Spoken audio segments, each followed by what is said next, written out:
Buenas noches a todos, a todas, a todes. ¿Cómo estás, Diego? Hola, Cata, ¿cómo va? Bueno, lindas preguntas en el informe. ¿Se puede hacer campaña en este contexto? ¿Está bien pensar en candidaturas en este contexto? Mira, yo ya te digo que no, pero que lo respondan nuestros invitados, nuestros informes.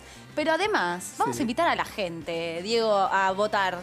Tenemos una encuesta que ya la vamos a poner acá en pantalla para que ustedes se empiecen a votar si es momento o no de discutir candidaturas, y al final del programa vamos a ir mostrando los resultados. Queremos ver qué piensan ustedes, además de nuestros invitados especiales. Bueno, dice, bueno, ya la pusimos en marcha hace un rato nomás, ya está votando la gente. En un rato también vamos a ver el resultado, qué opina todo el mundo que está mirando Fuego Amigo. Pero vamos a presentar a quienes van a debatir este y otros tantos temas de la política nacional. Vamos a empezar con quien está aquí en el piso, que es Miriam Bregman, ex diputada del FIT, a quien le agradecemos que esté presente. ¿Cómo estás, Miriam? ¿Qué tal? Buenas noches. Bueno, también está los diputados Luis Juez, lo estamos saludando vía Zoom. ¿Cómo estás, Luis? Buenas noches. Hola, Diego, Cata, ¿cómo les va? ¿Cómo estás, Luis? Bien, y sumamos también a Marcelo Casareto, ahí lo vemos en pantalla. ¿Cómo estás, Marcelo? Buenas noches. ¿Qué tal? Un gran saludo para ustedes acá desde Entre Ríos. Saludos. Bueno, espérennos un poquito, porque queremos charlar de las internas que hay en todos lados, ¿no? Bueno, claro, sí, decíamos... Está como caliente todo. A mí me parece, Cata, que empezó la campaña cuando decimos esto es porque prácticamente escuchamos o vemos en redes sociales cruces dentro del mismo espacio, los Fuegos Amigos, del mismo espacio, pensando en distritos, candidaturas, yo quiero que vos vayas a tal distrito, yo quiero estar con vos, etcétera, etcétera, etcétera, en el oficialismo y en la oposición. Pero si te parece, vamos a arrancar con lo que está sucediendo en Juntos por el Cambio. Fíjense los cruces de estas últimas semanas. A ver el tape.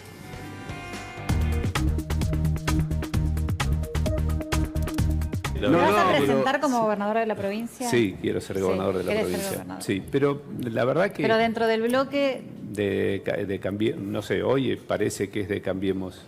Vamos a ver cómo se desarrolla ahí, porque ahí veo hoy algunos conflictos también dentro del propio espacio. Nos intentan imponer candidatos de un lugar distinto que no sea la provincia de Buenos Aires. Nosotros probablemente estemos obligados a ir a una PASO. Lo único que pedimos es que no nos impongan en provincia de Buenos Aires candidatos de afuera. ¿Sería una interna con Macri?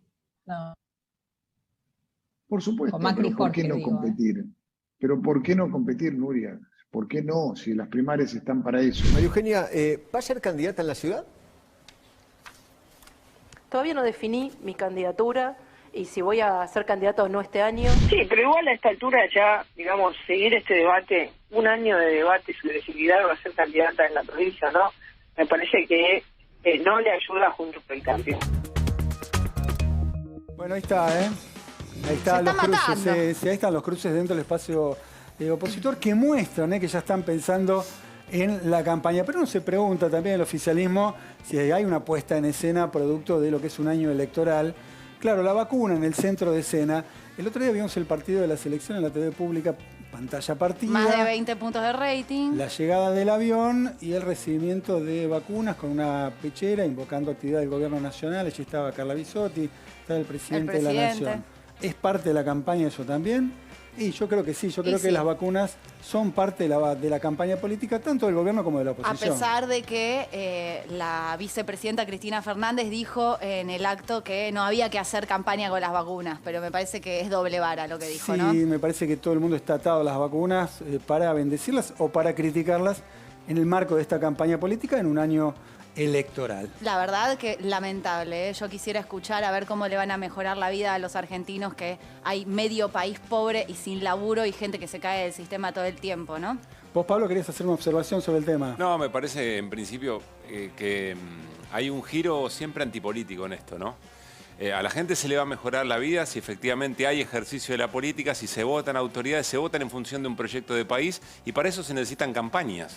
¿No entiendes? Después hay modos y modos de la campaña. Hay campañas que son golpe bajo, hay campañas que juegan feo con cosas que no tienen que jugar, pero si vos tenés 89 días para una elección muy importante porque te define las mayorías en el Congreso Nacional, que es donde se aprueban las leyes para mejorarle la vida a la gente, ¿cómo no vas a hacer campaña? ¿Por qué la campaña es mala palabra? me parece que es un ataque y es un discurso de antipolítica. Lo que estamos diciendo es qué se discute, qué tipo de campaña. Recién dijeron, estamos en campaña con tanta gente, etcétera, etcétera. Y sí, claro, ¿cómo no vamos a estar en campaña? ¿Cómo no va a haber campaña? ¿Qué se hace sola la política? ¿Se eligen solo los candidatos? ¿No hay un momento de presentar efectivamente las propuestas? ¿Quién mide cuál es el tiempo y cuál no? Y yo te diría al revés, con tanta cantidad de pobres, con una situación tan brava, modelos de país confrontados, varios de ellos, no solamente dos, pues entonces tiene que discutirse eso. Y para eso están las campañas políticas. Me encanta la discusión de la política. La pregunta era por el contenido, ¿no? A mí me parece que las discusiones son yo voy a este distrito, yo aquí. Las formas también, me parece la forma. Y las internas son parte. Es el tema de la repartija, perdóname, es el tema de la repartija en un espacio público, ¿no? El tema, bueno, yo voy acá, yo voy allá. En ese marco, cuando estamos discutiendo si la gente se muere o no con la campaña de vacunación, ahí me hace ruido. No es un discurso antipolítica y no estoy en contra de que se arme, por supuesto, la campaña cuando falta un mes y medio nada más para que se inscriban las listas. Por supuesto que tiene que haber campaña. La pregunta es el contenido. Absolutamente. Lo vimos recién, ¿no? ¿Qué lo vimos pensamos, recién en el tape donde decían, bueno, yo quiero que vayas allá, yo no sé si bueno, a ver, digo, una cosa es discutir el contenido, discutir modelo económico, como decía, o modelo de país, si querés, medidas, y otra cosa es discutir miserias. Claramente, ¿no? Me parece que lo que estamos viendo en algunas internas son miserias. ¿Vos escuchaste ahí que alguien dijera, bueno, no, está discutiendo, a ver, este plan para mejorar la educación? Pero las internas de un espacio político también son parte de una campaña.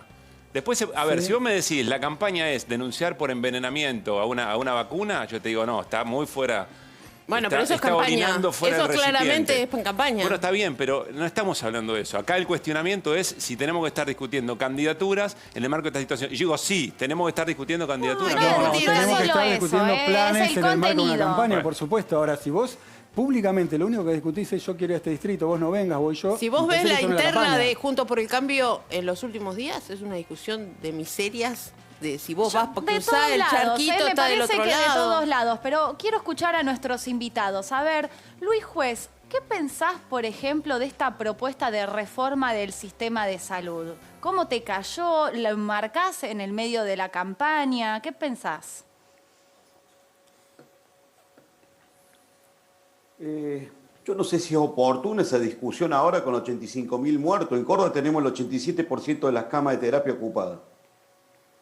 3.200 internados el domingo que pasó. No sé si el sistema de salud está en condiciones de sentarse a discutir en el medio de la tragedia sanitaria. No me parece oportuno un tema que seguramente, como todos los otros temas, como la salud, la educación, la justicia, son temas que hay que debatirlo, pero no sé si hoy, puntualmente, con esta tragedia sanitaria que estamos viviendo, que vive la humanidad y que en particular vivimos todos los argentinos, sea el momento propicio, oportuno. Me pone a pensar que es un tema que requiere donde el Estado y los prestadores privados tengan toda la cabeza puesta hoy en atender la situación de colapso sanitario. No me parece oportuno hoy, es un tema para discutirlo seguramente una vez que pase esta situación, ¿no? Se lo preguntamos a Marcelo Casareto, ¿qué opina precisamente de esta idea que planteó y puso sobre la mesa Cristina Fernández de Kirchner? Bueno, son los temas de la realidad de la Argentina que tenemos que estar dispuestos a discutir. Así que la Argentina necesita volver a crecer, necesita crecer con equidad, con participación de los distintos sectores de la sociedad y mejorar la calidad de vida de todos los argentinos. La Argentina sufrió las consecuencias tremendas de esta pandemia. Ahora se ven algunos indicadores positivos desde el punto de vista económico. Si uno mira la actividad industrial, en el primer cuatrimestre aumentó el 21% frente al primer cuatrimestre del año anterior. Si uno mira la actividad de la construcción, aumentó un 70% frente al primer cuatrimestre del año anterior. Si uno mira la capacidad instalada de la industria, alcanzó el mes pasado 63,5%, cuando al inicio de este gobierno estaba en el 56%. Bueno, un año de pandemia. Casareto, un año de pandemia también. Digo, en marzo y abril del año pasado no hubo industria, no hubo actividad. Claramente estuvimos todos guardados en nuestras casas y la actividad económica no existió. O sea, cualquier número que cuentes ahora es un porcentaje de aumento. No, pero por eso lo comparamos por cuatrimestres. Y si vos mirás la capacidad instalada, a diciembre del 19 era del 56% la utilización, y hoy es 63%, o sea que lo estoy midiendo con el inicio del gobierno de Alberto Fernández. Esto nos da muestra de que hay una reactivación económica en la República Argentina y que el proceso de vacunación está avanzando fuertemente. Pero un segundo a los dos que quiero escuchar a Miriam, que todavía no habló. Mira, creo que es casi al revés. ¿Cómo a 1 año y medio de pandemia no vamos a estar discutiendo qué hacemos con el sistema de salud y con más de 85.000 muertos en Argentina? Entonces, nosotros lo que venimos proponiendo de que comenzó la pandemia, con qué sistema de salud, con qué laboratorios, con qué vacunas, cómo se producen las vacunas, lo hemos debatido acá también, afrontamos esta pandemia. Yo creo que voy a coincidir con algo que decía Pablo, que a veces en esto no es momento de campaña, se esconde un poco esa forma de antipolítica que tienen los que pueden hacer política de otro modo. Porque te dicen, hay que dejar esto afuera, pero si me cuestionás te doy con todo. Entonces, ¿cómo? Si yo cuestiono que no se nacionalizaron los laboratorios, que no se declararon de utilidad pública, que se podría haber tenido vacunas mucho antes, desapareces. Bueno, pero estás discutiendo temas, entonces, Miriam, yo estoy de acuerdo con eso, porque estás discutiendo temas, en todo caso estás discutiendo cuestiones de fondo, ni más ni menos. ¿Y qué vas a discutir en campaña? No, lo que vimos recién, bueno, ¿lo viste? Sí, lo vi, te voy a decir algo de eso. Yo quiero que vayas a tal distrito, a mí no me gusta que vengas a este distrito, ¿eso está bien? Y para esas fuerzas políticas sí, porque son eso. Bueno. Yo no espero otra cosa de esas fuerzas políticas. El tema es qué le hace a la gente en el medio. Muy bien, ahí voy, por eso. ¿Qué mensaje te llega? Mira, hay candidatos que empapelaron la ciudad de Buenos Aires ya. Entonces, después que me digan, no es momento, dejemos esto afuera, está la ciudad de Buenos Aires empapelada. O sea, eso es un costo de dinero, etcétera, etcétera. Entonces, lo que no hay que tener es doble discurso. Yo creo que sí que es momento de plantear qué propuestas políticas hay, que hay que hacerlo con tiempo, por eso coincide con lo que decía Pablo. Los discursos antipolítica de derecha, a mí no tengo nada que ver con eso. Otra cosa, es como una casta política que se reproduce a sí misma y se busca lugares a sí misma, empieza. Si vos vas a provincia, si vos vas a capital, porque eso no tiene nada que ver con las necesidades del pueblo, no tiene nada que ver con la pandemia, con lo que se está sufriendo. Tiene que ver con sus propios intereses. Bueno. Desde el Frente de Izquierda, hoy casualmente con Nicolás del Caño hicimos una propuesta ante esto que se ve, una situación social y económica trágica. Hicimos una propuesta de que toda la izquierda se tiene que unificar. Se terminó el momento de pensar en cada uno. Nosotros hicimos un avance importante. ¿Y cómo vienen con eso? Bueno, lo largamos hoy, esperamos tener una muy buena repercusión, porque hemos avanzado. El Frente Izquierda fue incorporando otras fuerzas, creo que reunimos prácticamente más del 80% de las fuerzas de izquierda de la Argentina, pero creo que estas necesidades populares que no tienen representación, hoy estuvimos con Nicolás en la puerta del Ministerio de Trabajo acompañando trabajadores que están totalmente despedidos, desprotegidos, el Ministerio de Trabajo no los recibe. Bueno, la izquierda tiene que estar ahí y eso amerita una representación política. Si no, esos sectores, ¿quién los va a representar? ¿Quién se anima a enfrentar a Edesur y a Edenor en la Argentina? Ellos son tercerizados de Edesur y los despidieron. ¿Tienen otra representación? Bueno, creemos que en esta situación es hora de fortalecer con todo una salida de izquierda para defender esos intereses sin personalismos. Acá no hay carrerismos.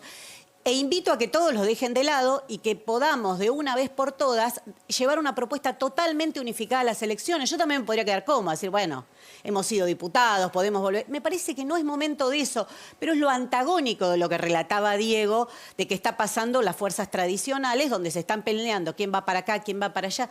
Eso es secundario, qué sé yo, mirá. Claro, lo que queremos escuchar es cuáles son las plataformas, exactamente, ¿no? ¿Qué van a hacer para la escuela? Exactamente, discutamos para qué. No puede ser que las escuelas se abran y se cierren según lo que den las encuestas. Bueno, le preguntamos a Luis Gess, ya que lo tenemos a juez, que representa Juntos por el Cambio en este debate, si coincide un poco con lo que vimos recién en pantalla, ¿no? Estas discusiones por el lugar, el distrito, si no tendría que haber otra discusión sobre la mesa que tenga que ver con los problemas inmediatos de la gente y entablar eso, digamos, como parte de la campaña política. La primera pregunta que me formularon era si yo estaba, me parecía oportuno sentarnos a discutir el sistema de salud. Después terminamos hablando del crecimiento de los indicadores del crecimiento industrial, comercial, etcétera, etcétera. Después terminamos... O sea, se hace muy difícil por vía de Zoom esta cuestión. O sea, puntualmente a la pregunta, si vos me preguntabas por el tema de la discusión en el medio de la tragedia sanitaria, te vuelvo a plantear lo que te dije hace un rato. Me parece que hoy tenemos el mismo personal médico que teníamos hace 15 meses atrás, la misma cantidad de camas que teníamos hace 15 meses atrás, los mismos salarios miserables para el personal de salud, así que claramente no es el momento. Digo, para terminar ese tema, porque si no terminamos yendo y es complicado de este lado, con el delay, poder seguirlo. Comparto la opinión que decían ustedes, también hay que manejarse con un criterio sin cinismo e hipocresía. Cada uno sabrá desde dónde lo va a plantear y después cada uno cosecha lo que siembra, claramente. O sea, si vos me preguntás a mí, oportunamente, hoy no está en la agenda de la gente tiene otros problemas. La gente a mí no me para en la calle. Yo no soy un tipo de los partidos tradicionales, de la derecha, y las pelotas, todas esas cosas que... No. Yo soy un tipo que milita en el territorio hace 35 años. Y en la calle a mí la gente no me para preguntarme en la elección. Pero claramente vamos a ir a votar en agosto y en noviembre. Claramente vamos a estar votando en septiembre y en noviembre. Pero hoy los problemas de la gente pasan por la pérdida de empleo, el tema sanitario, el temor a contagiarse, el tema de la vacuna, cuando viene la segunda dosis. La gente tiene una agenda totalmente distinta a la clase dirigente. Hoy no, la gente no está pensando en el tema electoral, pero inexorablemente vamos a votar, inexorablemente vamos a tener que elegir, y me parecía importante e interesante, sin cinismo y sin hipocresía, intentar que estos temas, que claramente no son parte de la agenda de la gente, en algún momento se van a instalar. ¿Cómo lo instala cada uno de los candidatos en cada uno de los distritos? Y bueno, después correrá con la suerte, la gente dirá, che, loco, pero me pareció una bajeza. A mí no me parece hoy acá en este distrito, el distrito de Córdoba, estar a los sopapos por una lista y por un armado, cuando la verdad estamos viviendo una situación sanitaria compleja y delicada. Luis, Por ejemplo, recorriendo en una reunión, la gente me planteaba este tema. Acá estamos demorando 9 horas para conseguir una cama de terapia intensiva en Córdoba.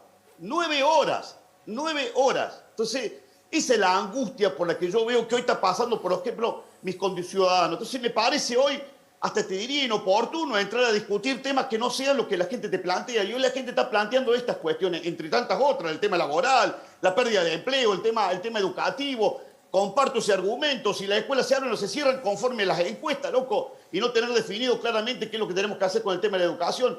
Esos son los temas que, por lo menos yo que soy un dirigente que trabaja, que camina y que recorre el territorio hace 30 y pico de años, esos son los temas, por lo menos, que a mí la gente me aborda para discutir. ¿Y qué sentís cuando ves, por ejemplo, el tape que pasábamos en la apertura? Te lo pregunto por tu espacio, pero pasa en todos los espacios. Pero cuando en Juntos por el Cambio empiezan con este va en tal distrito, este que no se presenta en la provincia, este va a la ciudad.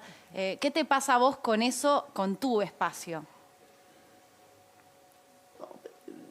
Uno no puede tener definiciones colectivas con respecto a esta cuestión. Uno habla de lo que conoce, lo que sé. Los posicionamientos tienen que ver con las vanidades, tienen que ver con un montón de situaciones que claramente exceden la opinión que uno puede tener. Yo te puedo hablar de que en Córdoba tampoco estamos exentos de este tipo de discusión, lo quiero decir con toda claridad para que no crean que estamos hablando de un lugar del paraíso.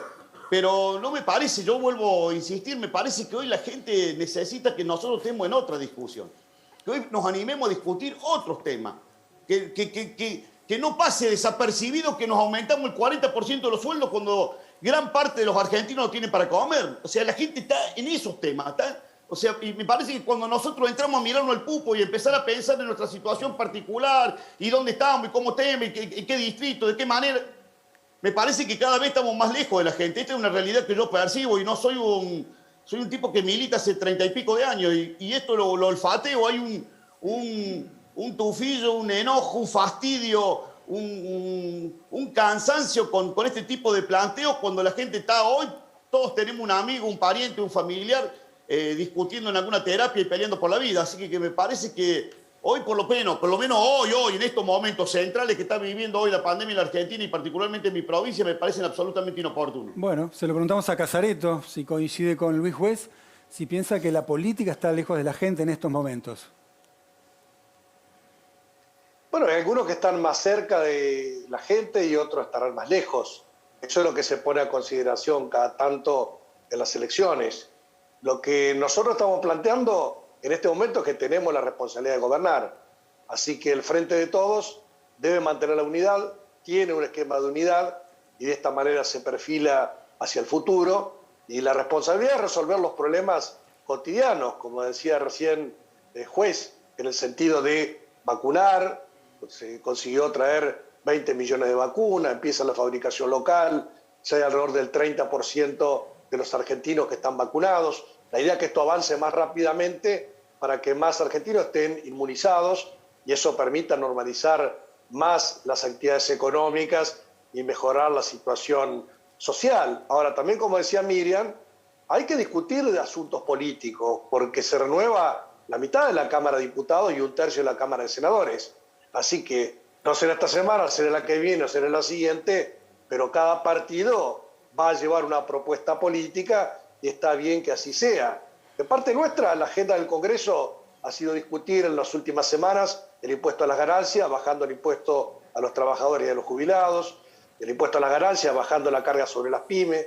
Ahora estamos convocados pasado mañana para discutir el tema del monotributo en base al proyecto que presentamos el miércoles con Sergio Massa, Máximo Kirchner, para dejar congelada la cuota por el primer semestre de este año, elongar las escalas y hacer un esquema de planes de pago. Son temas muy concretos sobre los que estamos discutiendo. La semana pasada discutimos la ampliación de la zona fría, también un cupo para el sector trans en la Administración Nacional del 1%, también lo que son los cupos y la participación igualitaria de todos los géneros, especialmente las mujeres, en el ámbito de los medios de comunicación. Son temas que estamos discutiendo semana a semana, que marcan la unidad del Frente de Todos, en la figura del presidente, la vicepresidenta y de todos los que conformamos el espacio. Miriam, yo te quiero escuchar sobre esto, pero también quería introducir el tema de la grieta, pero no caer en la pava de la grieta, pero sí en el nivel de violencia y en la cultura del odio que está habiendo, que no sé si se ha incrementado no solo por el avance de discursos fascistas en todo el mundo, no solo en la Argentina, sino también por un hartazgo de la gente, entiendo yo, con esta situación tan difícil de pobreza, de pandemia. No tengo idea por qué, pero hay discursos de odio muy fuertes de un lado, del otro, hay mucha confrontación. ¿Cómo lo estás viendo vos? Puede ser, porque hay una situación social en Argentina y en el mundo que es muy seria, entonces eso puede dar lugar a ese tipo de discursos, pero a veces eso que se llama grieta me hace acordar algo que pasaba en el menemismo, que era que todos le discutían a Menem cosas terribles como la corrupción, pero nadie le discutía el centro. Y a veces siento, porque recién los dos discursos eran como discursos en espejo. El de Luis Juez y el de Casareto, sinceramente, me parecieron discursos en espejo. ¿Decís que decía lo mismo? No, no, dicen lo opuesto, pero en espejo. ¿Por qué?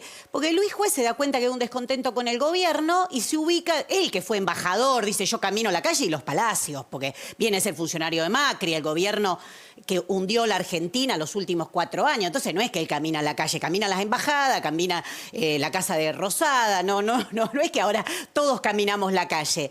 Entonces, dice, se ubica desde ese lado y dice, entonces no es hora de discutir esto, hay que salirse con un discurso más del parecido a la antipolítica. Por el otro lado, Casareto habla de la gestión. Pero ¿quién habló de lo que está pasando en la realidad? La realidad no es ninguna de esas dos versiones. Casareto se olvida que se está llevando adelante un ajuste. Él puede contarlo. El monotributo que lo cuenta como un logro es porque hubo un repudio social enorme a una medida que sacó la propia FIP. No es que se sentaron a discutir una ley de marcha atrás del propio gobierno. Bueno, pero porque hubo un repudio, ustedes lo vieron, fue terrible, una medida increíble. El monotributo ya es un poco increíble, porque tiene una parte impositiva donde uno paga por trabajar. O sea que ya la base del monotributo es muy cuestionable que uno tenga que pagar un impuesto porque trabaja. Entonces, si vamos a discutir el monotributo, discutámoslo. Los gastos del Estado, los ingresos del Estado, no por la reactivación que él dice, en parte, claro que está reactivado porque el año pasado estaba todo parado, entonces en parte se reactivó la economía. Pero por el valor de la soja y demás, el Estado está ingresando un 63% más de ingresos. Pero el Estado gasta solo un 33% más. Esto quiere decir que están llevando adelante un ajuste. Hay un ajuste en las jubilaciones, hay un ajuste en el salario mínimo. Entonces, te pueden contar, estamos gestionando, nosotros que tenemos el trabajo de la gestión. Sí, gestiona. El problema es para qué gestiona uno y con qué intereses económicos, con qué orientación social lo hace. Por eso te digo que son discursos que parecen muy distintos, pero son en espejo. El problema es que hay que discutir ahora, y creo que la campaña electoral, si hay algo para lo que tiene que servir, los limitados espacios que tenemos es para discutir eso, porque disiento totalmente con lo que dice Juez. Juez pone casi como que, uy, encima hay que votar y la gente se tiene que meter en ver quién elige. Mirá, en la democracia capitalista, la verdad que la participación de los sectores populares de la clase trabajadora es bastante mínimo, bastante restringido. Entonces, si encima también, cuando hay que votar, no vamos a tener lugar y espacio para debatir qué proponemos, ya sería altamente preocupante. Ahora, Yo quiero creo, escuchar a Juez, sí. ¿por qué vos decís que sentís un tufillo antipolítica? Quiero entender, digamos, tu sensación, Luis. Bueno, cuando yo necesito un exégeta, un interpretador de señales de imagen, Interpretadora. la busco, Miriam, no hay ningún problema. En femenino porque soy mujer, interpretadora. La busco con todo gusto. O sea, yo no necesito que me interprete, no, la verdad. Interpretador no soy. En el medio de la desgracia con la caña de pescar a ver qué podamos llevarnos a casa me parece repudiable. Yo no dije eso. Yo no dije eso. He hablado puntualmente de un tema que estamos viviendo hoy, puntualmente. Ahora vos querés no hablar de estos temas, querés plantear que este tema es un tema que a nadie le preocupa, y la verdad que hay que tener mucha insensibilidad. No, yo no soy un tipo que... Pero usted no sabe las propuestas que ha hecho la izquierda. Mira, la izquierda hizo todas las propuestas que ustedes no quisieron discutir para no tocar los intereses privados en el Congreso. Entonces ahora no digan que están preocupados por la salud, cuando acá no hubo vacunas y jamás quisieron discutir cómo se declaran de utilidad pública los laboratorios que hay en el país. A ver, escuchémonos que tratamos de construir algo acá. No me chicaneé porque yo no vengo a ejercer mi profesión de abogado penalista. Yo no vengo a defender a nadie, así que no. Estás hablando conmigo. Cuando te quieras referir, referite a mí. Yo hable parte de una fuerza política. Hable los dos con respeto. No me traslade a mí, no. Respeto, pero es parte de una fuerza política. Ese no es el objetivo. Yo no voy a asumir responsabilidad y ponerme a defender en un programa de televisión conductas o inconductas de otros. Estoy hablando puntualmente y me hago responsable de lo que yo digo y de mi conducta. A ver, que es la que yo puedo exhibir. Luis, termina de tu idea. Y es mi acto, así que... Bien, termina tu idea, que después responda Miriam. Tratemos de escucharnos, de bajar un cambio. La gente está cansada de escuchar todo el tiempo chicanas. No pretendo que piense igual que yo y de ninguna manera, y soy muy respetuoso, muy respetuoso. Y bueno, entonces construyamos desde el pensamiento diferente, por favor. Construyamos desde el pensamiento diferente. Escúchense entre ustedes, terminá de hablar vos, Luis, y después habla Miriam y después Casareto. Tenemos que respetarnos, aunque no coincidamos, tenemos que respetarnos. Hagamos lo siguiente, Luis. Hagamos lo siguiente. Vamos a pedirle un punto aparte a Miriam. Escuchamos a Luis Juez. Cuando termine Luis Juez, en todo caso, Miriam, si quiere agregar algo, lo agrega. Pero te escuchamos, Luis. Yo no soy de los tipos que elude ningún tipo de debate. Al contrario, lo he dado toda mi vida. Y lo doy todos los días. Simplemente estoy planteando que hoy, puntualmente, en el medio de la tragedia que estamos viviendo, en algunos distritos más, en otros menos, pero estamos viviendo una tragedia sanitaria que claramente tiene al pueblo paralizado porque nos tiene a todo el mundo con un altísimo nivel de temor, y eso no significa no discutir, y eso no significa no eludir y mirar con fastidio, si soy un tipo que hace 35 años que hace política. O sea, y tengo claro que en algún momento cuando pase esta tragedia le podamos dar mayor tranquilidad a la gente, en vez de 20 millones, tengamos 40 millones de vacunas y vacunada gran parte de la población. Claramente hay temas que, como recién planteaban ustedes ahí desde la mesa, claramente sin ningún nivel de hipocresía hay que discutirlos, porque son los temas que hay que discutir, son los temas de la agenda de la gente. Pero digo, puntualmente hoy, en el medio de la tragedia, con el nivel de angustia con el que está viviendo la gente, me parece por una cuestión de respeto, y seguramente cuando ustedes miren los números de la encuesta, le va a marcar esto. Le va a decir que la gente hoy, en estos momentos, tiene la cabeza puesta en esta situación, que te paraliza, que te asusta, que te intimida, que te genera un nivel de estrés increíble, y obviar esa discusión es un acto en el que yo no voy a incurrir, y no es porque le tenga miedo a ningún tipo de debate. Bien, no rehuyo a ningún tipo de debate. Nos queda poco tiempo. De oportunidad. Sí. Gracias, Luis. Nos queda poco tiempo. Quiero terminar de escuchar a todos. Miriam, como habló de vos, habla vos y después cierra Mario. No entendí por qué se enojó. Te digo sinceramente, no sé por qué se pone así. La verdad que no lo sé. Lo que No, sé no me enojé, sí, no, usted está ahí gritando hace un ratito. No me enojé. Ahora hablo yo, ¿quiere? Ya me va a conocer enojado. No me enojé para nada. Bueno, me pareció. espero no conocerlo, entonces. De alguna manera me desacreditabas porque yo opinaba distinto, nada más. No, porque opinaba distinto, no, déjame hablar. Yo desacredito que se plante como sensible una persona que fue parte del gobierno de Macri. Perdóneme, es una opinión política. Absolutamente no tiene nada que ver, respeto. Alguien que hundió la Argentina, un gobierno que hundió la Argentina, no nos habla de sensibilidad. ¿Sabe qué? Usted forma parte de una fuerza política, nosotros también, en el Congreso Nacional y en las legislaturas como la de Córdoba y en la de la Ciudad de Buenos Aires, donde yo estuve, en todo el país, hemos presentado proyectos para afrontar esa grave situación que usted dice y no los pudimos discutir. Y la fuerza política que él integra no nos acompañó. Entonces, la sensibilidad se tiene que reflejar en un acto. A mí, esto de los funcionarios sensibles ya la verdad que cansa un poco, ¿no? Son todos sensibles, todos se ofenden.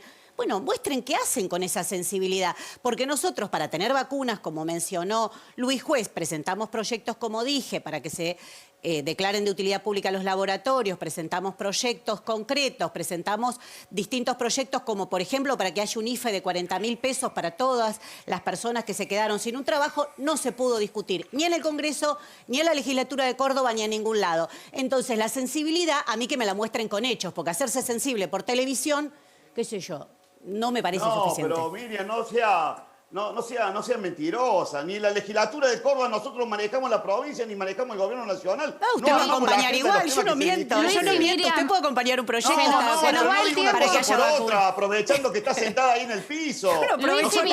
Si quiere me paro, pero no me voy. No es lo que queremos. Hagamos un punto acá, por favor. Me invitaron acá, ¿qué le voy a hacer? Pongamos un punto ahí, Miriam y Luis. No se ponga así, usted es parte del gobierno de Macri, no se ponga así. Bueno, la idea de este programa es generar un espacio de diálogo y que se escuchen. ¿sí? Que se ya hablaron escuchen. bastante Miriam y Luis, se nos está yendo el tiempo. Sí. Quiero hacer un cierre con Casareto, que es el que menos habló. Alguna reflexión a propósito de lo que venimos hablando, muy breve, se lo pido por favor. Yo creo que tenemos que enfocarnos en los problemas reales de los argentinos y en las preocupaciones concretas. En primer lugar, el tema de la salud. Hubo un fuerte proceso de inversión en salud y en este momento avanza fuertemente el proceso de vacunación. Eso nos da una expectativa, eso nos da una esperanza. Acá en Entre Ríos, por ejemplo, el gobernador tiene coronavirus. Ya lo tuvo por segunda vez, e inclusive ahora está en su domicilio, todavía no tiene el alta definitiva. Así que imagínense de ahí para abajo cómo llega a uno de los sectores más vulnerables de toda la sociedad. Y nosotros lo que tenemos que ver es cómo reactivar la economía y cómo mejorar las condiciones de vida de nuestra gente. Así que por eso habrán notado que nosotros estamos más tranquilos, porque tenemos que estar tranquilos. De respeto a los que quieren ser candidatos en este turno electoral, que le pongan un poco más de pimienta. Nosotros nos toca todavía la responsabilidad de gobernar y de resolver los problemas con aciertos y con errores, con luces y con sombras. Pero en definitiva, de aquí hasta 2023, Alberto Fernández, Cristina Fernández y el Frente de Todos tenemos la responsabilidad de gobernar y conducir este barco de la Argentina a un buen puerto, en un contexto mundial de pandemia, donde hay agitación en todas partes, donde hay elecciones también en todas partes, y hay que tener el cuidado, el control, la paciencia, la perseverancia para llevar a la Argentina adelante. Bien, como dice el Graf, se calienta la campaña electoral. Le agradecemos a Miriam Bregman, a Luis Juez y a Marcelo Casareto por haber puesto sobre la mesa un poquito este debate, ¿no? En el marco de esta campaña, ¿qué es lo que se pone sobre la mesa? Si discutimos los cargos, los distritos, los lugares, o si discutimos políticas, si discutimos programas, si esa es la agenda definitivamente de la gente. Sí, gracias a los tres, los volveremos a convocar y al final del programa les vamos a leer la encuesta. ¿Cómo te termina la encuesta? Por supuesto. Después contame cómo te termina la encuesta. Quédate, Luis, que la vamos a contar al final del programa. Al final del programa la vamos a poner al aire. Que me escriba ahí al celular a ver cómo termina la encuesta, a ver quién está equivocado. Miranos, porque además se viene ahora... No te lo mandamos por celular, mirá el programa, Luis, quédate un ratito más con nosotros, por favor. Quédate fuego amigo, además, los despedimos a los tres, pero porque se viene... Vamos a hablar con Mateo Salvato. Mateo Salvato es un joven emprendedor que la verdad que hace muchas cosas lindas y entre ellas diseñó una app muy interesante. Está con su hermano, politólogo, acaban de sacar un libro y van a hablar de la esperanza que tienen en la juventud de la Argentina. Ellos dicen, la salida no está en Ezeiza, la salida está acá con la educación y la tecnología. Te lo presentamos con este tape.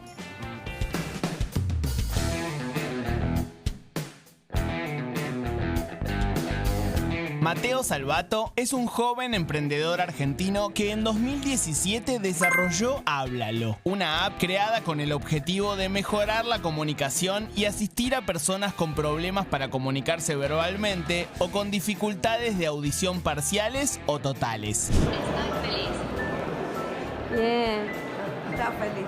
Esteban Bullrich, tras confirmar que padece ELA, contó que utiliza la app para comunicarse con su hija de 6 años. En medio de una pandemia que vino a cambiar y aceleró los hábitos de trabajo, Mateo y su hermano Augusto plantean un debate y discusión sobre los trabajos del futuro. Para mí la programación es la matemática del futuro. Si sabes programar, tenés un puesto de trabajo asegurado. La verdad que el mérito obviamente es lo fundamental para la proyección profesional, académica, de la vida de cualquiera, ¿no? Todo se construye con mérito, con laburo, con esfuerzo.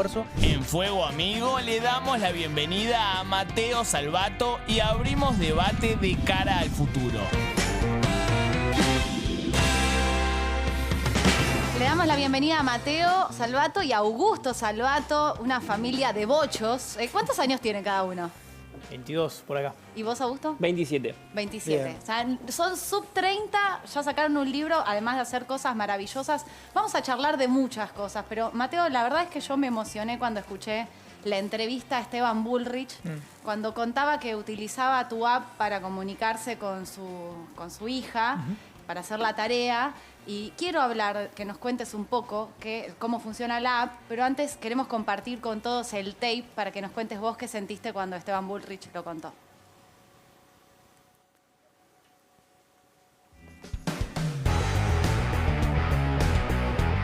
Me olvido del programa. Antes me emocionaba porque yo con él no me entendía. Ahora uso una aplicación que es un argentino, Mateo Salvato, no hablo, no se unida para hacer la tarea, por ejemplo. Bien, vos sos técnico electrónico, ¿sí? ¿Correcto? Así es. ¿Qué pasó con esto? Cuando él de alguna manera cuenta que utiliza tu app y se puede comunicar con esta dificultad que tiene. Fue muy fuerte ese reportaje también. Sí, total. Bueno, primero, antes de responder a tu pregunta, gracias por el espacio, por invitarnos, por darnos un ratito acá para venir con Augusto a contar un poco de lo que estamos haciendo. Gracias por el video también, estaba buenísimo de la intro. Qué bueno que no hicimos un video sobre vos porque tenemos que estar hablando 2 horas y media, todos los títulos que tiene. Pero no, la verdad que es algo que, mirá, el video ya lo he visto, no sé, 30 veces y cada vez que lo veo es como que todavía me cuesta procesarlo. Es un laburo que de vuelta, yo aprovecho para decir 2 cosas, digamos. Esto lo que nos muestra es la importancia de la visibilización de la discapacidad y del trabajo de la tecnología para mejorar la calidad de vida de las personas con alguna discapacidad, y a la vez me da pie a mí para decir el orgullo que tenemos de lo que ha logrado Háblalo, pero también para reforzar que digamos, nada de esto que hizo posible, entre otras cientos de miles de casos, la comunicación del senador con su hija más chica, se hizo gracias exclusivamente a mí, digamos, ¿no? Me da el pie también para reconocer a todas las personas que ayudaron en el proceso, una de las cuales tengo sentada aquí a mi derecha, ¿no? Así que esto es el resultado de un esfuerzo de mucha gente. Esclerosis lateral amiotrópica, ¿no? Que es lo que tiene Esteban Bullrich, el senador. Y contanos un poquito de qué se trata esta app. Digo, por ahí estamos hablando como si todo el mundo conociese de qué se trata, pero contá un poquito los pasos, sencillamente, de qué se trata esta app que le permite a Bullrich comunicarse con su hija a pesar de esta dificultad. Sí. Bueno, básicamente Háblalo es un software que fue diseñado para asistir a personas con dificultades en su comunicación.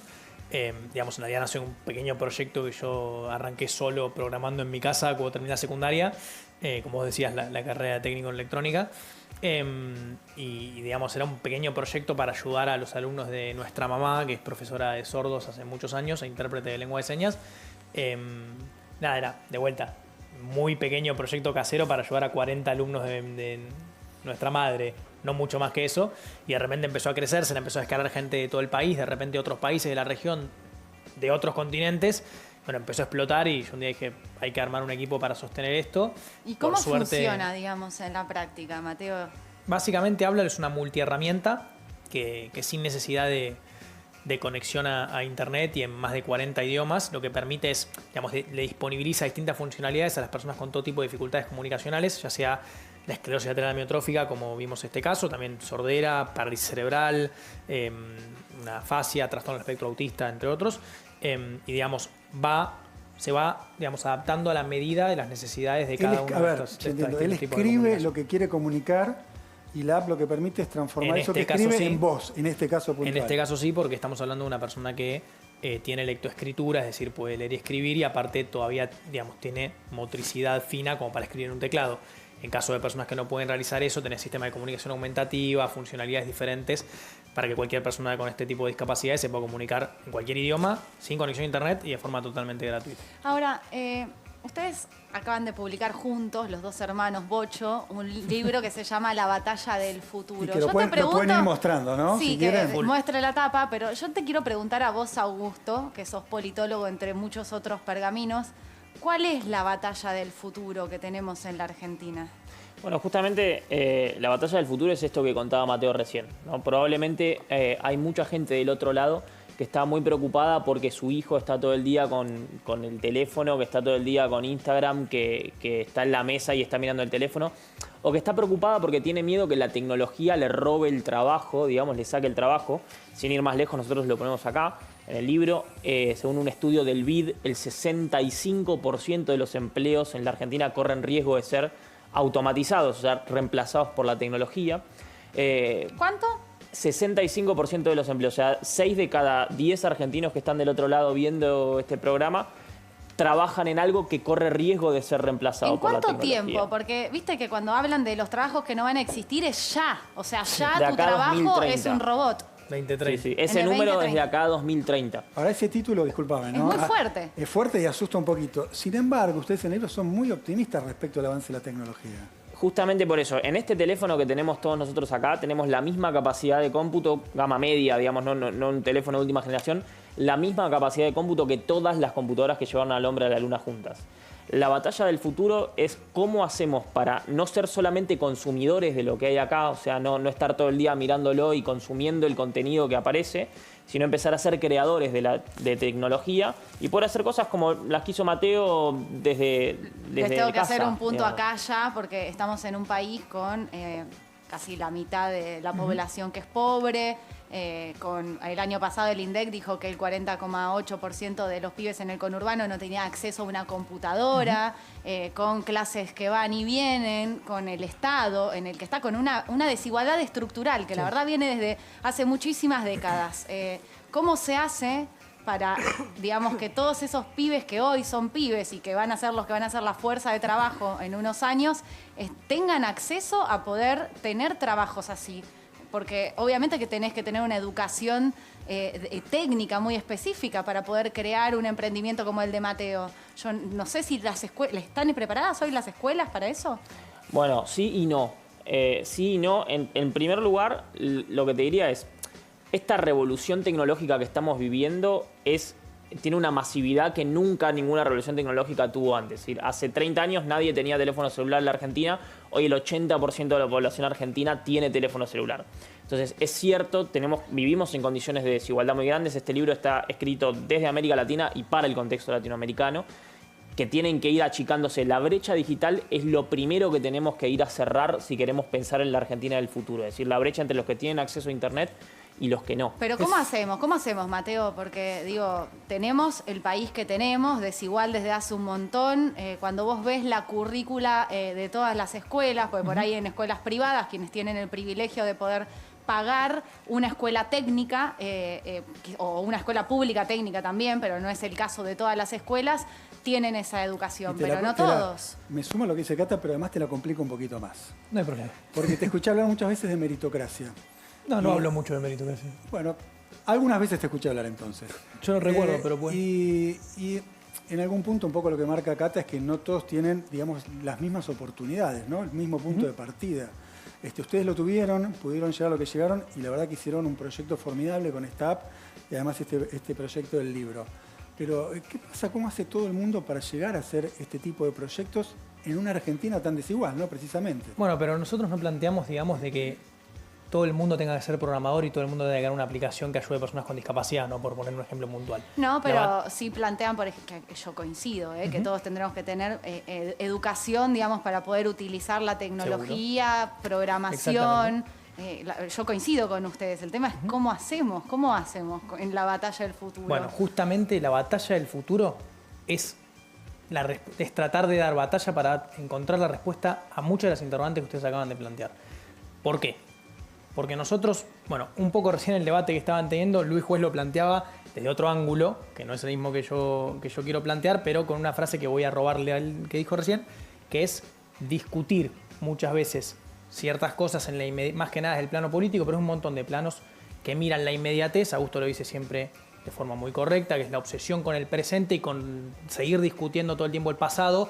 Solo lo que pasa ahora y lo que pasó antes fue culpa tuya o fue culpa del otro, fue culpa de ese que está allá, pero nunca, a ver cómo hacemos para ponernos un poco de acuerdo para solucionar esto que ustedes dicen. Digamos, la batalla del futuro, una de las cosas que plantea justamente, es que en Latinoamérica estamos todo el tiempo, y con mucha razón no lo estoy criticando, porque hay muchas razones para estarlo, por ejemplo, alguno de los números que ustedes acaban de dar, hundidos en un pesimismo constante de esto, del enamoramiento con el presente y de discutir el pasado. Pero nunca se fijarán en los medios, se fijarán más que nada en la política diaria, pero en general en nuestra vida en sociedad nos ponemos a mirar qué pasa 50 años para adelante. Y hay algo que Augusto siempre dice, que yo me acuerdo que una vez discutiendo esto mismo, porque nos lo planteamos todo el tiempo en discusiones, en una cena en nuestra casa, una vez me pone un ejemplo muy bueno, que es: vos nunca podés hipotecar el futuro, porque ese presente que ustedes están describiendo es trágico, es terrible, y este libro lo contempla y lo detalla perfectamente, lo tiene muy en cuenta.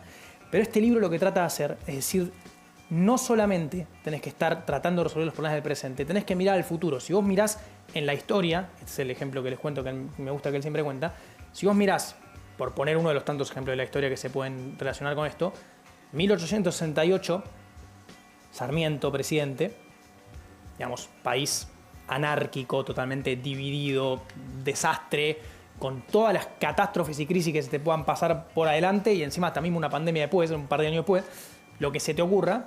Y aún así, en medio de todo ese desastre, hubo tiempo para pensar un poquito en la educación que iban a tener los argentinos del futuro. ¿Y cómo se hace? Y ese resultado, sí, es lo que mucho le debemos a ese momento, que era trágico, que hoy hubiéramos dicho no se puede pensar en los que vienen 50 años después que nosotros, y en ese momento igual se pudo pensar en los que íbamos a venir 100 y pico de años después. Ahora, ¿cómo tiene que ser, digamos, la escuela? ¿Pública, privada? ¿Qué materias tienen que tener para prepararnos para los trabajos del futuro? Esos que no existen, que ustedes describen, que van a ser básicamente los trabajos que van a ocupar los pibes que hoy están. Tanto bajo la línea de pobreza como arriba de la línea de pobreza. Pero todos los pibes van a trabajar probablemente, como vos decías, la cifra 6 de cada. 65%, sí. 65%. Hay algo que es súper curioso. Si uno va a ver cuáles son las habilidades que se requieren para los empleos del futuro, intuitivamente podríamos decir, bueno, programación. No, en realidad no. Son pensamiento crítico, son resolución de problemas complejos, tiene que ver con la creatividad, con la capacidad de innovación. Entonces, evidentemente acá hay todo un capítulo que habla sobre el tema educativo, y evidentemente la educación tiene que ir hacia una educación que respete esa creatividad, que busque generar esa creatividad en el alumno, que no sea... Nosotros los dos somos docentes en secundario y en universidad.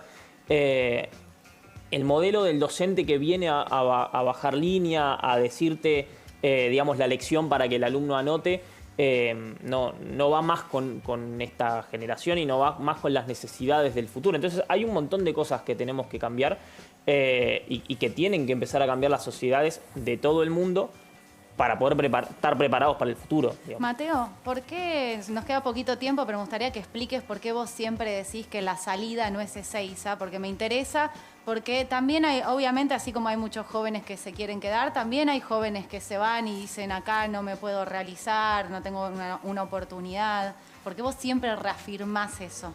Mira, primero está buena tu pregunta porque es algo que siempre genera mucho debate, porque en general un poco...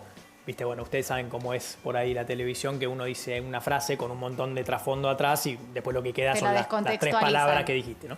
La frase de la salida no es Ezeiza, en realidad es algo que contempla un montón de variables, pero es un poco un grito de combate al pesimismo sostenido, digamos, que un poco este libro lo plasma mucho. Es decir, existe una ventana de oportunidad real, fundamentada, no inventadas, ¿no? Pero está muy fundamentada en estas páginas, que básicamente lo que nos propone es, a través de un montón de cosas, que los invito a leerlo para ver todo lo que planteamos, pero a través de un montón de variables y un montón de accionables, poder ponernos de acuerdo en ciertos puntos estructurales para solucionar estos problemas que estamos hablando acá, para poder salir adelante como país, como comunidad, como continente.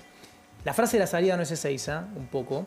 Primero, detalle importante a aclarar antes de decir cualquier cosa, que es respeta a cualquiera que quiera tomar la decisión y pueda, obviamente, tenga la posibilidad de ir afuera. Es un mundo globalizado y libre, cada uno puede hacerlo. Él estudió afuera, de hecho, decidió volver, como hay mucha gente que no, y está perfecto, es muy respetable, no nadie critica a nadie que se vaya a vivir afuera, sino lo que trata de decir es, la salida es Ezeiza como frase, es una frase que tiene 2 aristas peligrosas, o 2 vertientes peligrosas. Una, que digamos, es dar por perdida la batalla. Es decir, ya está, Argentina es inviable, nunca más va a poder ser un país grande como algún día fue, no hay manera, rendirse, por un lado. Pero por otro es una frase muy egoísta, porque es una frase que se olvida muchísimo de millones de personas que no pueden por ahí agarrar de un día para otro y sacar el pasaporte español o decir tengo a mi amigo en Miami, me tomo un vuelo, me voy y me instalo a laburar en otro país. Entonces vos pregonando esa frase estás hablándole a millones de pibes y pibas de todo el país diciendo te tenés que quedar en un país que no tiene futuro. Y eso es lo que nosotros tratamos de combatir. Mateo, Augusto, gracias por venir, por el trabajo, por las iniciativas, por ser hincha de River ambos, lo vi en la biografía. No, los felicitamos por el libro, pero también por hablar de estas cosas, traer estos temas a los medios, ¿no? Escuchar los debates de los políticos y después los escucho a ustedes y digo, bueno, aire fresco. Sí, así que muchas gracias. En todo caso, abrir un debate desde otro lugar, que también resulta muy interesante. Gracias por estar con nosotros. A ustedes. Gracias por la invitación. Pequeño corte, y ya venimos con más Fuego Amigo.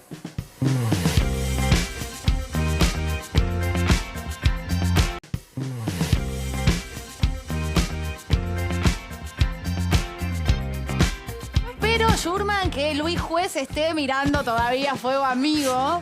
Es para todos, ¿no? Porque estuvieron todos votando. Acá del otro lado les agradecemos por participar de la encuesta, pero Luis Juez dijo, yo quiero saber cómo salió. Y le habíamos prometido que lo íbamos a poner en pantalla y efectivamente lo pusimos en pantalla. Creo que responde básicamente a su interés, ¿no? Él quería mostrar este resultado que efectivamente se terminó consolidando. Sí. Ahí lo estamos viendo. ¿Es momento de discutir candidaturas? Bueno, el no 63,4% y el sí 36,6%. Eso piensa la audiencia. Pero no habla de campaña. Es la profecía autocumplida, ¿no? Es el éxito de la antipolítica. Porque se come la cola. No. ¿Qué decís, Caro? Si me dejás te lo explico. Se le comieron tanto la cabeza a la gente que la política tenía la culpa. Por supuesto, dirigencias políticas y gobiernos han tenido mucha responsabilidad también. Que efectivamente tenemos un problema con el tema de las candidaturas y la elección. Ahora, ¿qué hace la dirigencia política hoy? Sigue esto. Entonces, en vez de discutir por qué efectivamente son importantes las campañas y la política, entonces dicen, no, como a la gente no le importa, entonces nosotros vamos a pelotudear en campaña. Candidaturas, no campaña. Bueno, está bien. ¿Cómo no hacer importante discutir candidaturas? ¿Y quién va? ¿Quién va? Dylan. Voy a ser un presentar? poquito antipopular. Yo creo que hay que hacer campañas. No me gusta cuando discuten públicamente. Yo quiero ese distrito, porque ahí te das cuenta que lo que quieren es el poder y no discutir cosas para cambiar también la realidad de la gente. Pero eso también lo tienen que discutir. ¿Quién va a qué lugar? Después es el modo. Yo no quiero que vos vayas acá. Eso tienen que discutirlo públicamente. A mí me parece un plomo, la verdad, escuchar. Vos andate a la ciudad, vos andate ahí, la verdad que se incendia. Son frentes, tienen que discutir la agenda de la gente. Si el debate político es solo eso, es un problema. No tienen que discutir discutir públicamente. Yo quiero que vos Pero la vayas agenda acá. de la gente también La está. gen- La agenda de la gente está construida. Bueno, pero Pablo, ¿por qué pensando- pensás que la gente piensa que Olvídate, la Pablo, política está tan lejos Por los de la años de la gente? antipolítica, por gestiones terribles ¿Por la y por los antipolítica años. o por la por los ineficacia años- de los gobiernos Bueno, que dejan cada vez a más varias fuera cosas, sí, gente pero cuando afuera? hubo, porque ustedes siempre dicen, no, fue todo lo mismo, venimos de muchos años. No han sido todos los No, gobiernos estamos iguales. diciendo son todos lo mismo. Hay gobiernos que Sí le han están mejorado la vida a la visibilizando gente. la miseria de pelear por un carguito y no discutir programas o agenda que le importe a la gente. Pero lo vuelvo a decir, insisto, voy a ser antipopular y en esto coincido con Pablo.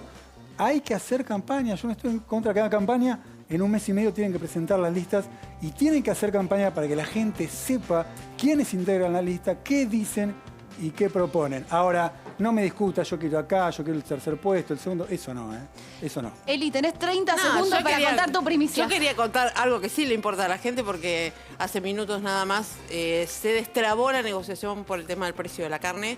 Se va a anunciar un acuerdo, posiblemente el día de mañana. Se van a mantener un 50% cerradas las exportaciones, esta medida que vence el próximo domingo. Es decir, que solamente los frigoríficos van a poder exportar la mitad de lo que hoy hacen. El gobierno espera bajar un 20% los precios en las carnicerías. Excelente. Se destrabó, Telo, no, la Adel. destrabó la política. Bueno, la destrabó la por política. supuesto, porque no acá la no somos naturaleza. antipolíticas, no quieras malinterpretar lo que decimos, Caruso. Aplaudimos la Se nos va el política. programa, se nos va el programa. Le agradecemos a todos por la diferencia de miradas, por estar del otro lado, por votar nuestra encuesta. Sí. Y Schurman... Y hacer sí. campaña, con la agenda que le interesa a la gente, por favor. Y dale. Nos despedimos. Bueno, buenas noches a todos, a todas. Y a todos, claro. Entonces, bueno, ahí está, Mañana Vamos. los esperamos con otro gran programa donde nos escuchamos, Chau.